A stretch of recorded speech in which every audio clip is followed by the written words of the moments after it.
Watch me go, never slow, make 'em whoa. Watch me go. All right, we have two college baseball players. We've got Jacob Walther from Hope and Chris Hawkins from Cleary. They're going to talk a little bit about their process on how they got to play college baseball and what that looked like. Welcome, guys. Thank you. Sweet. Thanks Glad to be here. Yeah, thanks for having us. Okay, so you guys are both local products. First question is, can you talk a little bit about how you got to your respective colleges and kind of what that path is? We'll start with you, Jacob. For me, I started playing when I was really young, and then just kind of went up the ranks of travel ball. Just kind of standard, not necessarily everybody does it, but that's how most people do it now. And then just played high school. Just knew I had to start getting recruited with the showcases starting around probably sophomore year. Just tried one or two, and then from there had to kind of pick a couple more specific, start reaching out, especially by junior year. Got interest with Hope, and then from there just formed the relationship and then got in there. That's where I'm at now. Now, what's your major that you have at Hope? I'm currently studying civil engineering. So now, if I'm correct, you at one point you wanted to do architectural engineering. Is that correct? Yeah, like I was looking at I was looking at architecture, and then I found out you had that it's very selective major as far as what schools offer it, and it's just going to be very hard to cross that with baseball. But if you're looking for a more specialized major like that, you definitely have to look early, especially if you're trying to cross it with a sport. So what you found is that because your major, it was very specialized, and there was only a few options or a few colleges that offered your specific major, correct? Yeah, I had a little bit of a different path. It was a wild ride to get to where I am. So, grew up always wanting to play. Like, I always felt like there was an extra level that I could play.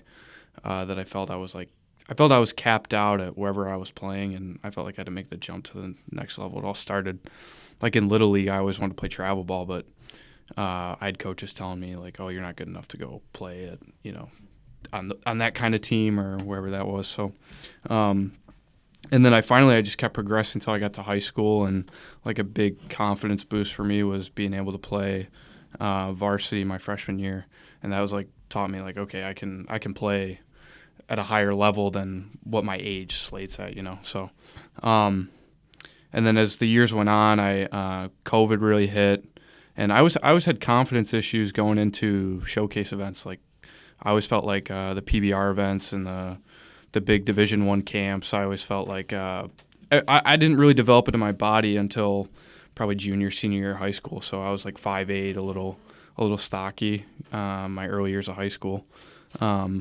And then I'd go to these showcases, and all these dudes are like full-grown men, like 6'3", with 1.9 pop times, and I was just like, how am I supposed to compete with that, And then junior year of high school, really, COVID hit, and I started getting into the gym. Our baseball season got cut short, so I kind of disregarded baseball, and then. Got in really good shape. Had a huge passion for nutrition and getting in the weight room. So that kind of took over. And then wasn't going to play my senior year of high school. Coach Peterson reached out to me. We had a new coaching staff, and he really wanted me to play. And I was like, you know what? Senior year last year, I'm just going to do it and stick it out. And I ended up having my favorite year playing high school baseball. Senior year was a big year with a lot of guys that I grew up playing with, so I wanted to finish it out with them, and was kind of like, that's it. I'm just going to go to Michigan State as a student. I was always a big D1 or bust guy. I was like, you know what, if I'm not good enough to play D1, I'm not going to go play in college. So I always felt like academically I wanted to be at a big school. But it's funny, you end up going to a big school and it doesn't really work out. It was harder to make friends there, and started partying a little bit, and that was kind of tough on mentally. Went through some big downswings. That fall there of 21, didn't know what I wanted to do, and then ended up leaving Michigan State.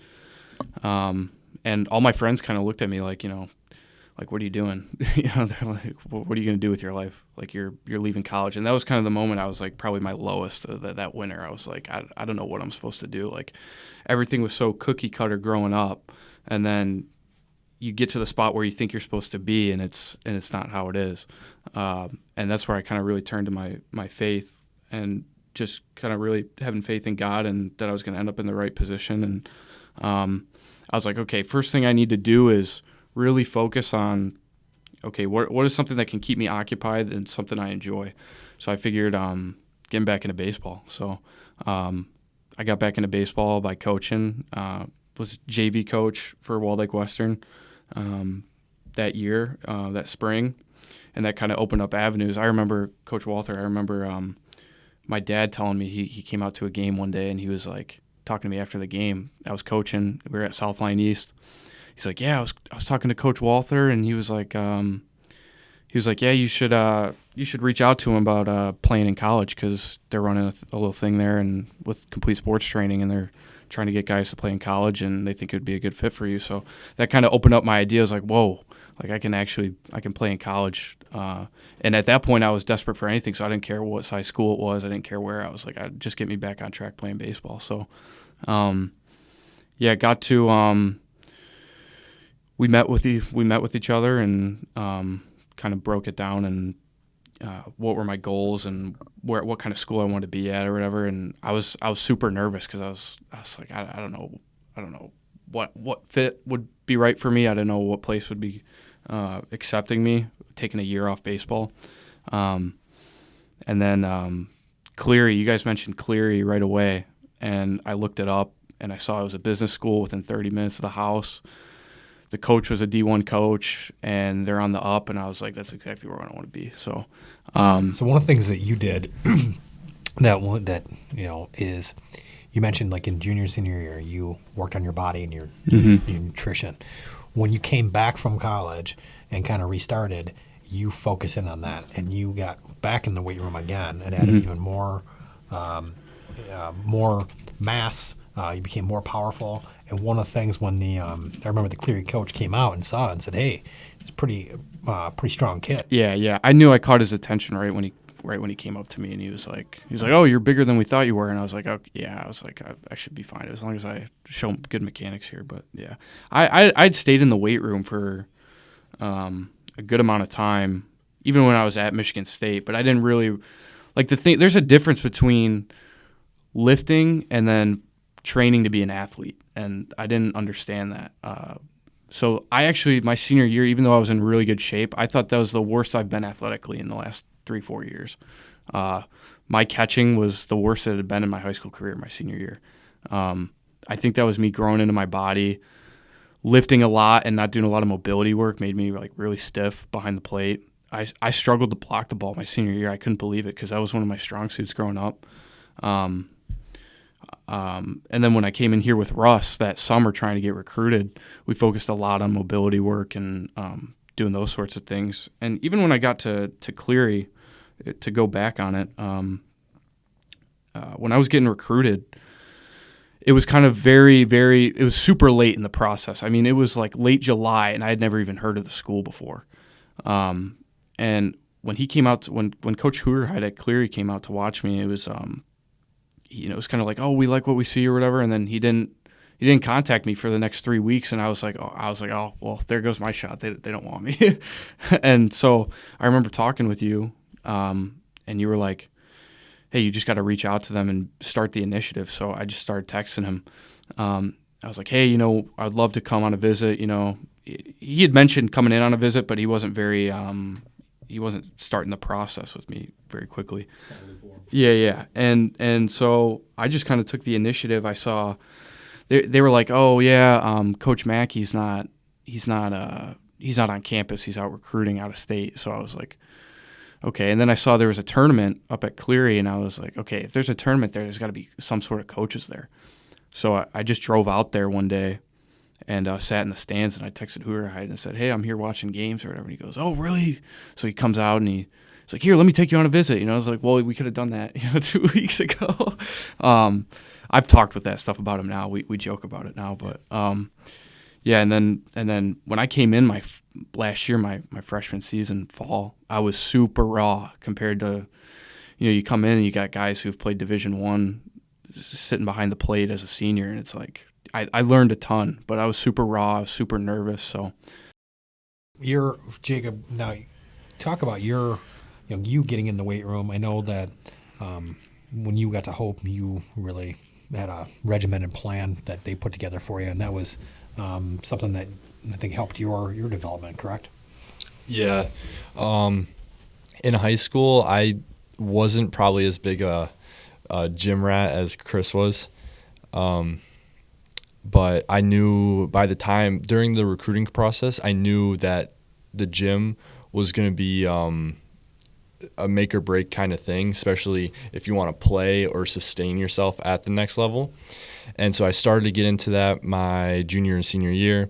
I saw some numbers start to go up, but at this point, I mean, that's late in the process for any, like, if you're looking at D1 type colleges, you're getting looked at much earlier. And so I had to kind of assess where I was at physically, playing wise, and just overall academically as well. That was huge.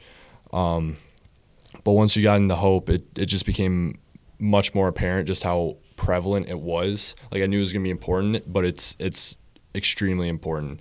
And that's a lot of things that the new guys have to – some people come in with it already. Other people need to figure it out. And I was more on the side of needing to figure it out. But you learn through the culture and from being around them that this is something you have to do. And they're going to help you, and they have a strength coach at Hope, and they have the different programs they can put you on. But you learn pretty quick that needs to become important. So what was the biggest surprise to you guys when you first got on campus that you just weren't prepared for? I can go first since I was more just hit it my freshman year. Mine was just balancing everything.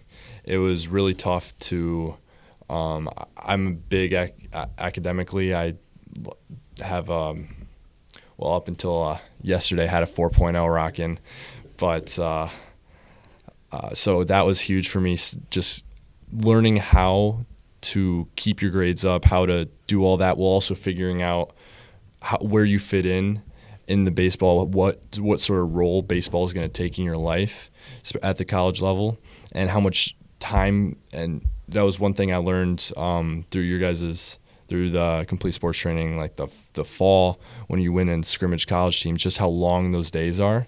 And when those days become just about every day, and there's more time outside of that you need to be putting in, learning to balance everything, that was the biggest surprise of coming into playing at a college. Yeah, for me it was, I walked in first day in good shape, and nothing could have prepared me for fall freshman season in college baseball. It's just a different level. Like, I've played travel and done off-season work, but there's a difference when, like in high school, when you practice, it's well, at least at our program, how we did it, and even on travel ball teams, it's like you go from, I'll catch a couple bullpens here, but you're not in the gear for a full, hour. Whereas, like, you get to college and you're in the gear from the start of practice to basically the end, unless you're hitting. And that was a big change. Yeah, big adjustment. And being around guys who are 22, 23 years old and do it the right way. I remember, like, a big thing for me freshman year was team defense day. Because if you're the guy that makes the bad throw and you mess up the drill and you're the freshman, you're just going to hear about it till the end of the day. So yeah. So I used to get a little anxiety freshman fall team defense day. I was like, I was like, this is crazy. I was like, I feel like I'm under so much pressure right now. Yeah. It was that was a big surprise. And even the talent jump, like, you know, everyone, you go to these showcases events and these tournaments and everyone's like, oh, I'm committed D1, you know. Well, it's like you go to play in the NAIA, like anybody who's like, oh, you know, D3 NAIA is not anything. There's no talent there, you know. Like, you don't know what you're talking about. Like, there's some dudes in those conferences. Even on our team, like our starting catcher last year, I mean, he was just. I remember the first day of practice, I showed up and he's sitting in the water tower in center field in BP, and I was just like, "There's just no way." For the record, that water tower is approximately 500 feet away. Yeah. We know this because Paul Jones, sorry Paul, let up a home run on that field that almost hit that tower. Yeah. So that was a big.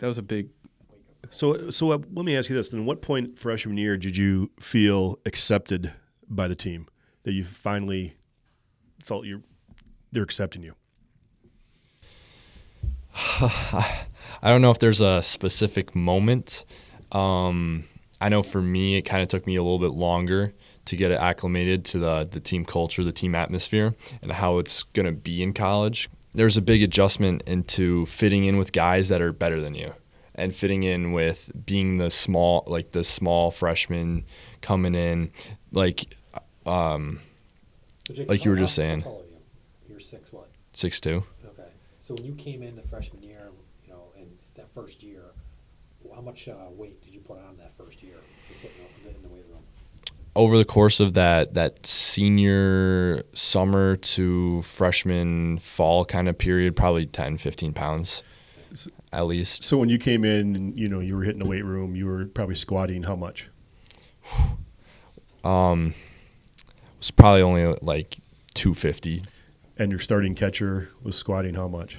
Well, we got, I think he just hit 500 the other day. Yeah. It's like grown men versus like little boys. It's like 18-year-olds versus 22, 23-year-olds that are fully grown playing college baseball for 3 years. It's like, I think sorry to cut you off if you're still going, but I think my biggest thing, the moment I felt accepted, it took me a long time. I felt like I didn't feel accepted even after the fall, and this is gonna be interesting. What really made me feel accepted was putting in bullpen work. The amount of bullpens I caught last year was just unfathomable. Like, the amount of bullpens I caught, that I earned respect from my teammates because I was the guy showing up 9 a.m. in November for some guy's rehab pen that I don't want to be there to catch, but I'm being a good teammate, you know. Doing that consistently, and then even like when the varsity squad like hit, there was times in the winter when we were practicing. We practiced over in Legacy, and being in there and catching. There were days I was catching pens from the start of practice to the end of practice because we have so many guys on our roster, and I wanted to give the other guys the older guys breaks from catching the pens. Like, I'm the young guy. It was kind of brought on me like, hey, that's what you do, you know, like you're gonna catch the pens here until you earn our respect. So when I did that over the course of an entire season helped me earn respect from the older guys, so that going into this year, I feel like those guys are my family now. Like, I'm very close with them. So yeah. So one of the things you mentioned, you leaned on your faith when you that year going from Michigan State. And then kind of reassessing things. So, what does your faith role play now in your journey in baseball? Yeah, you know, a big thing for me is it helps me focus on what I have to do that day. It doesn't matter what the results are tomorrow or 3 weeks from now. I know that he's with me in that day and on the field that day. So whatever happens. I know whatever happens is for the best. So that's kind of the mindset I have. And whether you have faith or not, that's a good mindset to live by. I feel like, you know, focus on the next step in front of you. Don't focus on 3 weeks from now. I remember calling my mom in the fall last year after practice saying, I don't know how I'm going to get through this. I was like, this is tough. This is tough. It's like 95 degrees out on the turf, and I'm in the gear all day, and I feel like I'm making no progress, but that progress just kind of slowly snowballed into how I'm playing now. I'm playing the best I've ever played behind the plate, and I feel confident behind the plate. And I'm in a good position right now. So, but yeah, to go back on the faith part, that's a big thing for me. So, Jacob, you had Chris had some adversity he had to go through. You have gone some adversity with an injury. Tell us a little bit about that and kind of how you've worked through that, and what your status is now. With that, I can kind of connect that back to what Chris was just talking about a minute ago about fitting in, and I kind of went through almost the exact same thing. Exact same thing. Freshman catcher coming in, same thing. I would catch bullpens from the start of practice to the end of practice. I'd have to show up early for our we'd start scrimmages at 4:45 a.m.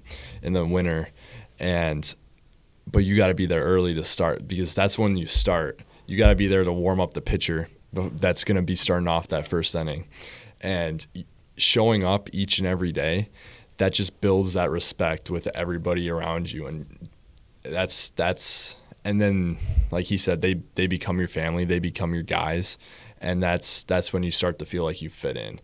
But if you don't put that work in, it's not going to be as easy of a transition, or you're not going to get that same feeling. But so what happened my freshman year, I went through the fall, it was a little bit of an arm injury over time kind of deal, and I could feel it setting in over the fall, but I was so desperate to just prove myself, make my mark in the team my freshman fall, and make sure I had a roster spot going into the spring. And so I really pushed it. And then I eventually just tried, when spring came around, I rested it through the winter, tried some different things, tried some strengthening. But first week of practice came in, just first throwdown was in immediate pain, just couldn't do it. And for the rest of the year, I just showed up every day, caught pens, flicked it back to the pitchers, and just found a way to fit in despite that. And that was fitting in and being a part of the culture was what kept me and still keeps me driven to get through and get back to where I was. And that's hoping to be ready by the spring. Just had labrum surgery over the summer, but yeah, that's what keeps me driven every day. This episode of Two Average Daves is brought to you by our sponsor, FullCountGloveRelacing.com. Get your glove back in the game. Don't take your glove to a nice kid at a sporting goods store who doesn't know a thing about glove relacing. Have a baseball guy fix your baseball glove. Reach out to Brian Spence, and it's for as little as $20, he will get your glove back in the game. It's full-count-glove-relacing.com.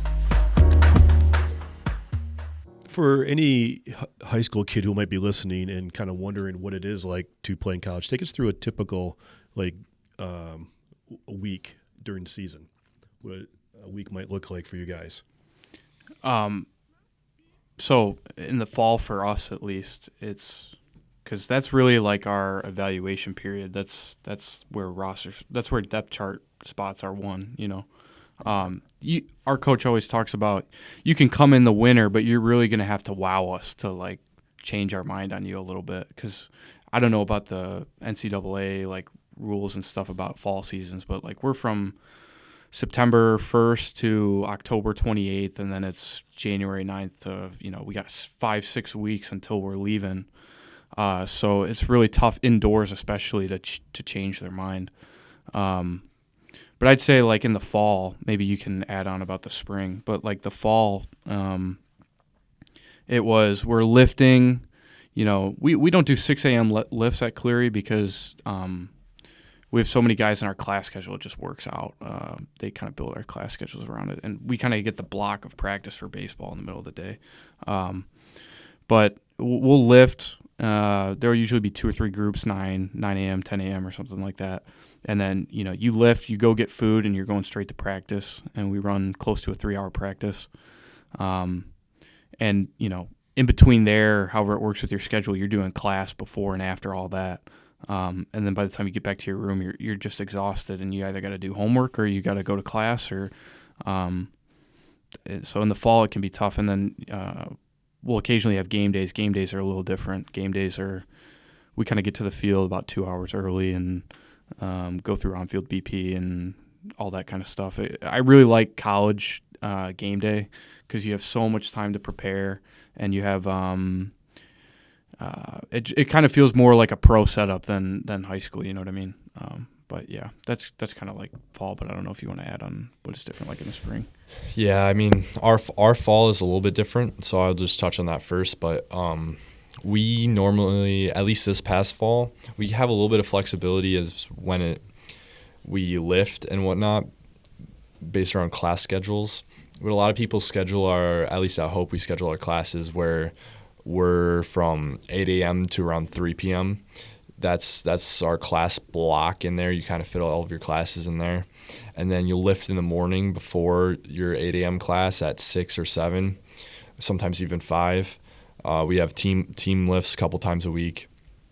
And then there's other days where you got your program through the app where you lift on your own, and you have to fit that in on your own time. And then in the evening, right around, I believe this year, practice was technically from 5 to 7, but everybody's there at 3:34. That's on a regular day. And when you get to your inter squad scrimmages, people are there as soon as they can get there, as soon as class is over, and so it kind of becomes a whole evening. And so your homework time is once you get back from practice, and it can be hard to balance that, but you just have to figure it out, fight through it, use every single time block of time you have. In the spring, it's a little bit different. Same general thing. Practices for us are more in the evenings. Turns into a longer whole evening type of thing. Everybody's there an hour and a half early at least. And then it's kind of the same thing. Just days are blocked off for games in the series and whatnot. Mm-hmm.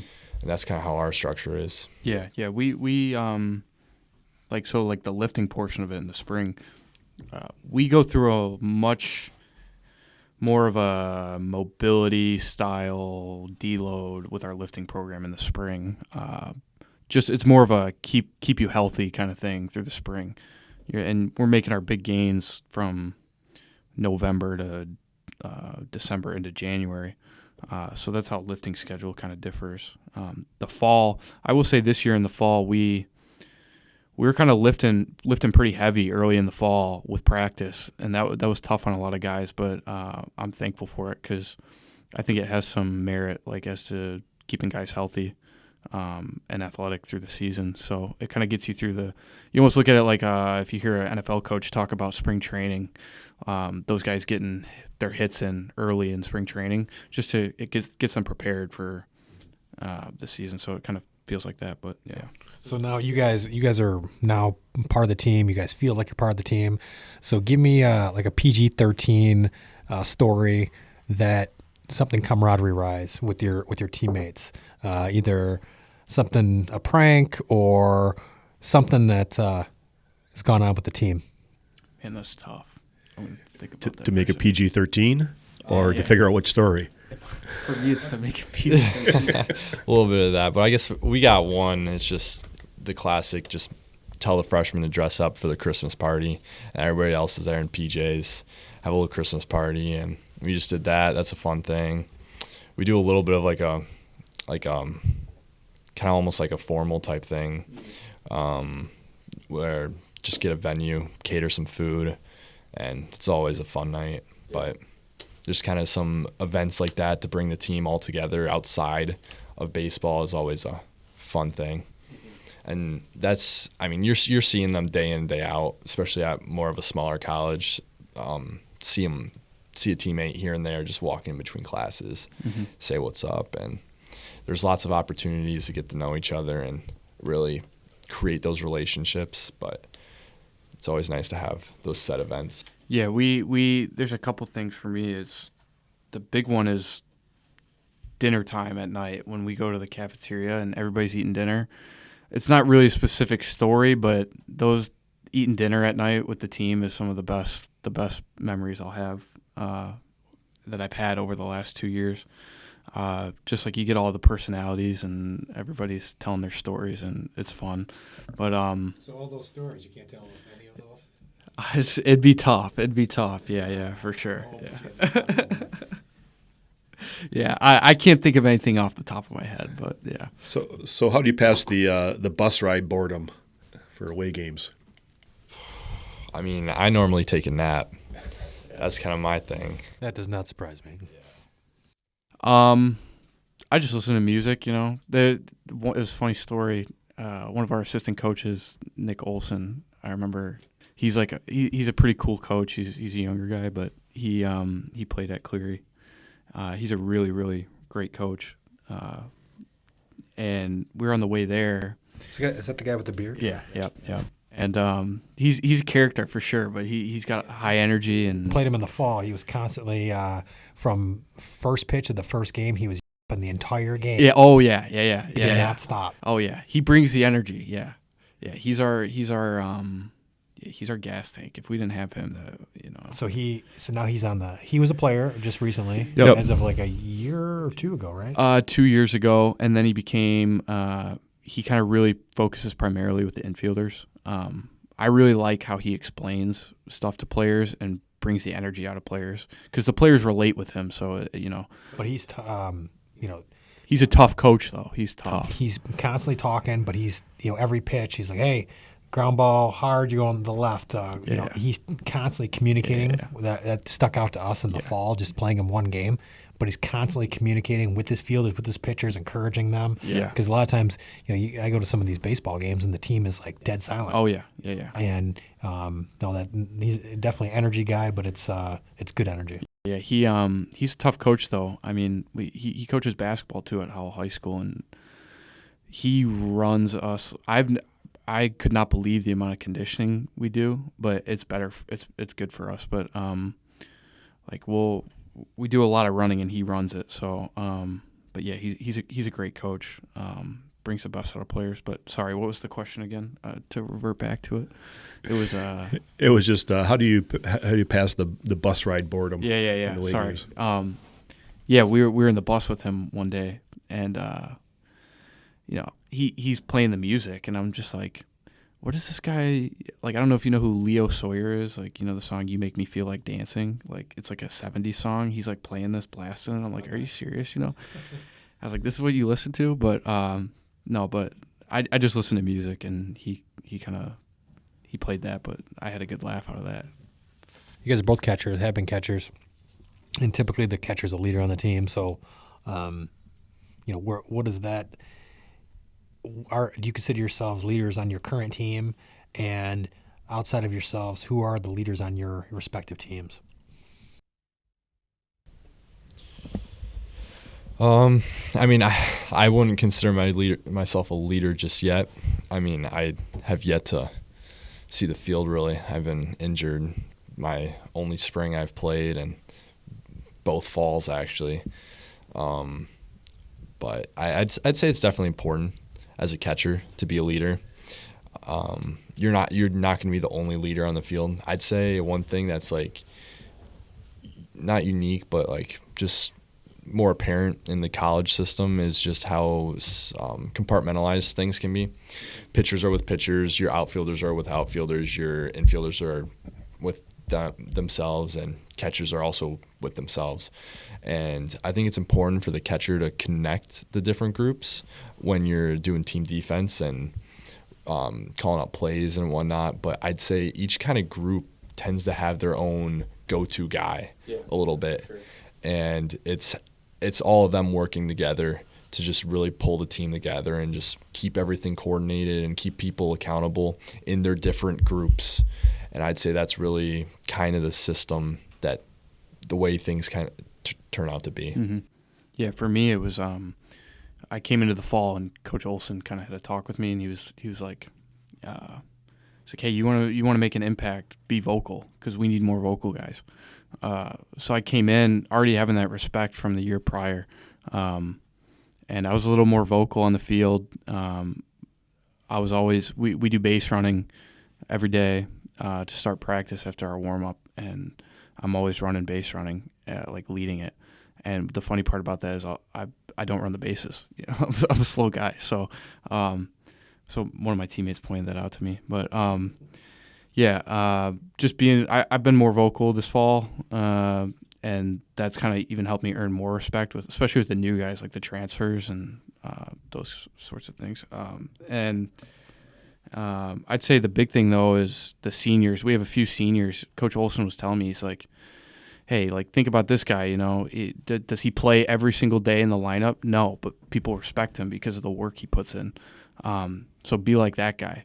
So I think that's a big discussion to have on leadership, is you don't necessarily have to be the best player, because that was kind of my mindset. I was like, well, I'm not one of the dudes, you know, yet. So I'm not in a space to talk about how the team should be run. But yeah, just leading by example and doing those kinds of things. Oh, so how is handling college pitchers different than high school pitchers? What was the biggest adjustment for you guys? There's more to it, lots more, but there's a lot more. Many more opportunities to get to know them and really figure out their game. I'd say you don't really get that as much in the high school system, but in the college, you're catching. They're on their pen rotations 2-3 times a week, and somebody's got to catch them. A lot of times that's you if you're the young guy, and even if you're the old guy, you're still getting your reps with your pitchers that you know you're going to have to catch in the season, and you just build relationships with them. Starting your freshman year, you get to know your freshman pitchers pretty well, especially if you're down in the pen for long periods of time. And I mean, I'm in an apartment right now. We had 6 people, 4 of them were pitchers. Some of them, my best friends, are pretty much pitchers, and you just get to know them, learn their game, and you work together on everything. Work together to make them better, to make you as a tandem better, and because everything's in the hopes of winning, of getting better, and everybody's always grinding and pushing, and it's always nice to be able to be in a relationship like that with your pitchers. Mm-hmm. I think that some of the pitchers that like we go back to talking about bullpens, you put in the amount of work in the bullpen. I had the closest relationship with pitchers I had ever had because of how many bullpens I caught. And it's not necessarily always, I know what pitch is going to break, you know, in this moment. It's understanding how they communicate with you and how what gets them going. And that happens slowly over time throughout the year, having conversations with them, just as a teammate, not even as a player on the field. Yeah, learning how to communicate with guys, making them feel comfortable with you, and that's something I excel in like pretty quickly with new teammates. I'd say another big thing was my freshman year roommate. He was a freshman pitcher, and he came in and he was immediately our setup man, like on varsity. He's like a really good pitcher, and he had 4-pitch mix. He throws a splitter. Slider, curveball, fastball, 2-seamer, and he has really good break. So another thing for me was just seeing different pitches that I hadn't seen before. Like I had never caught a splitter before. I don't really catch knuckleballs. We got a couple knuckleballers. So that's kind of the difference is the pitch type they can throw sometimes that I wasn't used to. So that helped me get used to that. And you always want to be the guy that they want to throw to. Yeah, for sure. Always want to be the guy. Yeah. There's nothing better than hearing that they want to throw to you and you only. Mm-hmm. It's the greatest. Yeah. We had a JV triple header last year that I caught, and there's a pitcher who's like, he's like, I'm only throwing if you catch me, and I was like, all right, let's run it for game 3, you know, like, and just, you know, so you got to have that mindset of being open to playing more if it means your guys are they want to throw to you. So putting in the work with those guys is fun. Don't ever say no to a pen either. Just catch them all. Yeah. Catch them all. Yeah. Best way to make you better as well. Yeah. I was training at High Performance over in Wixom today, and I was talking to Fiedor. I don't know if you know him. Yeah. And I was catching a pro guy this morning, and I was like, he's like, yeah, we would like you to have you a few days from now and catch a few guys in the morning. And I was like, having a conversation with him about like, hey, I'll catch anyone you want me to catch because I just love catching guys who throw at a high level because it just makes you better. And we had that conversation about that. So, yeah. All right, one last question, fun question. What's your game day ritual? Justin Verlander has a Taco Bell every day he starts. That's a fun one. I mean, I don't really have one. Mine was more or less just getting everything taken care of so I can go to the game stress-free. Just taking care of things off the field so that you can just let loose on the field. Just take care of those external stressors that just take your mind away from baseball. And that's a big thing. Our coach always says that baseball can't be a stressor. It has to be a release. Otherwise, you're just going to come to resent it. And so when it comes to baseball and when it comes to stepping on the field, you have to just let go of everything else that's happened in your day. And you have to focus on being there and showing up for yourself and for everybody else that's there. Mm-hmm. Yeah, I don't have a ritual, but I like to really get there. We go back to talking about college game day versus high school game day. I love getting there 2.5 hours before the game, going into the trainer's room and doing yoga and just really making sure I'm mentally and physically prepared. But I don't really have a ritual. So, but just mentally and physically preparing yourself, that's a big thing. So you guys have made it to college, and it's quite an accomplishment. So now, what's next? Anything beyond college? I've always said like especially recently, but I'll play baseball as long as baseball will have me. So that's my goal. Yeah, I mean it's hard to argue with that mentality. Mm-hmm. It's just kind of as long as there's a spot for me, be there. Yeah, just keep putting in the work until you get there, though. There's a lot of different paths. You may end up where you didn't think you were going to end up. So. Yeah, well, on that note, I know that I'm not biologically related to either one of you, but I just want you to know that I've known you for a long time, both of you, and you've come different paths, but I can't tell you how proud of you I am as people and as young men. So I just want you to know that how proud I am of both of you. I've seen how hard you've worked to get where you're at, and I just want to encourage both of you to take all this stuff like you're doing here today, sharing it with as many people as you can, especially younger people that they're coming through. So I just want to let you know how proud I am. I appreciate that. Appreciate that. Thank you. All right, gentlemen, thanks for coming on today and sharing your stories with us. Yep. We really appreciate it. Thanks for having us. Me. Yeah. Awesome. This episode of Two Average Daves is brought to you by our sponsor, Full Count Glove Relacing. Get your baseball glove back in the game. Don't take your glove to a shoe repair business or expect a nice kid at the sporting goods store to know how to relace it. Have a baseball guy fix your baseball glove. Reach out to Brian Spence at 248-217-3979. And for as little as $20, he'll get your glove back in the game. Visit the Full Count website at full-count-glove-relacing.com.